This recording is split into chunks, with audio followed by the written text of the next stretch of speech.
In 1994, we saw the advent of the World Wide Web, a fairly unsophisticated online space without the household names we now associate with it. Many saw the potential, but trying to harness the potential proved very difficult. The internet is the first thing that humanity has built that humanity doesn't understand, said Eric Schmidt. The technology was slow, desktops were beige boxes, and the familiar sound of the dial-up of a modem announced that an online session would soon commence. Web pages were basic in design, a large image on screen often prompted viewers to go and put the kettle on. Macromedia made the web more colourful in 1996 with the release of Flash, allowing web pages to feature rich interactivity, animation and more recently, video. But what about the pharmaceutical industry? Well, by 1996, when SB.com was launched, all the major pharmaceutical companies were now on the web. Notably, approximately 50% of all traffic to the SB site was to the recruitment section. The cost for setting up the SB site? Approximately $500,000, a cost similar to the production of the annual report. Pharma also experimented with online disease awareness. An example again from SmithKline was cafeherpe.com, a site providing information about the herpes virus in a cafe-style environment that's fun to use. And most importantly, an anonymous environment for users to research often hard to talk about conditions. But digital has evolved. Absolutely. Companies start to realise that to drive awareness it's essential to have a personalised brand experience via a web page. This allows 24/7 access to more people than ever before. The web has evolved and now over 2.2 billion people regularly access it. That's over 32% of the worldwide population. Social media is the new buzz. It's ubiquitous. There is now a generation who are always accessible, willing to share their experiences, both positive and negative. And as a result, a number of brands engage with users through social media platforms. User-generated content now affects the decisions that are made by marketers. So, the message you put out about your brand needs to be engaging. Tell a story. Encourage people to share it.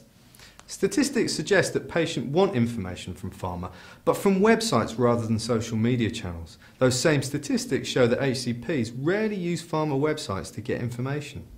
So we need to change the way we engage with healthcare professionals, perhaps using social media for disease awareness and more engaging consumer techniques for branded messages. Content is still king, but for the content to hit home, it needs to be accessible via the right channels, which means optimization is essential for a multi-channel approach. So social is showing much potential, but has yet to demonstrate really strong returns for pharma, whose purpose is to be commercially successful. Without making money, it can't continue to provide healthcare solutions for patients. So this is not the year of the mobile, but perhaps the decade of the mobile. Mobiles have come a long way from the portable briefcases of yesteryear to the powerful smartphones of today. It's no surprise then that many see mobile as the way forward in business communications.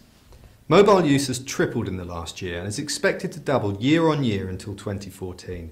But as we saw with the advent of the web, businesses' adoption of this new technology has been slow. Overall, 80% of brand sites are closed to mobile browsers, and in pharma, this number is even higher. And what's driving this consumption? The iPhone and user experience.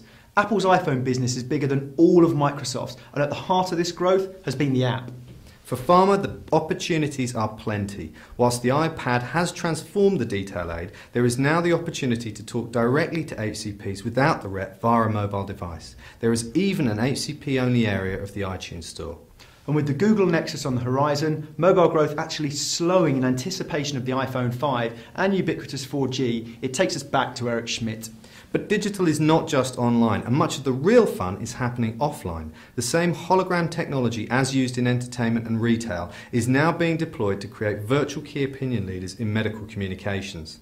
And augmented reality, widely accessible due to the proliferation of camera-enabled smart devices, adds a new dimension to interactive brand engagement. But AR has a place in healthcare comms too. Explaining the complicated human body and how drugs work within it can be enhanced by AR. AR stunts can be deployed en masse. Engaging with larger groups in public places provides the perfect platform to deploy branded messages. And if these PR stunts, when executed well, go viral, the message can be seen by thousands more. Surely this is too risky for pharma though.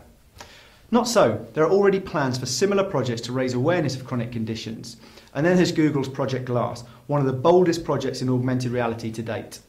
But whilst Project Glass is some way off, we've already seen developments using AR glasses in branded pharmaceutical communications. This innovative technology is available to all and has powerful applications, particularly in conference and meeting environments.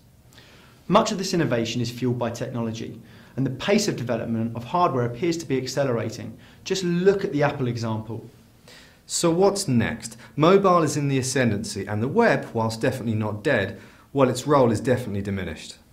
Whatever the new paradigm, one thing is clear. Digital is moving at some pace, and its role in communication has never been so important. For the pharma industry, well, the target audience is already in the digital space. So the obvious thing to do is to talk to them in the right way via the right channels.